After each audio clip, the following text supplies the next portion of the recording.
ఏంటండి rice cooker చూపిస్తున్నాను ఏంటా అని చూస్తున్నారా?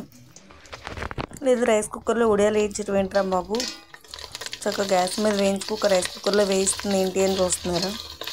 ఏం చేస్తామండి, పప్పు జస్ట్ అలా ఉడకగానే గ్యాస్ అయిపోయింది.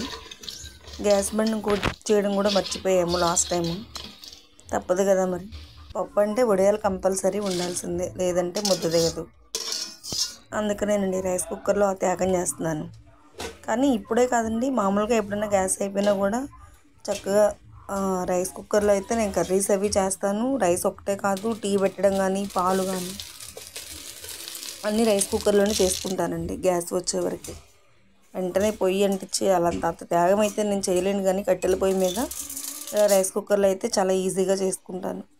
చక్కగా పప్పు అయితే గ్యాస్ మీదే ఉడికిపోయిందండి. కుక్కర్లో కాస్త వెన్న పూసేసి దట్టంగా ఇంగు వేసి తాలింపు అయితే పెట్టేసుకుంటున్నాను. ఇలా ట్రై చేస్తే కూడా చాలా టేస్ట్గా ఉంటుందండి. రైస్ కుక్కర్లో కూడా కర్రీస్ బాగానే ఉంటాయి. మీకు ఎప్పుడన్నా ట్రై చేయాలనిపిస్తే ఒకసారి ట్రై చేసి చూడండి. నాకులాగా చాలా కమ్మగా కూడా ఉంటాయి. అన్నీ ప్రతి ఒక్కటి కూడా వండుకోవచ్చు రైస్ కుక్కర్లో, ఇబ్బంది అయితే ఏం లేదు. రైస్ కుక్కర్ అంటే రైస్ ఒక్కటే కాదండి, కర్రీస్ ప్రతి ఒక్కటి వండుకోవచ్చు.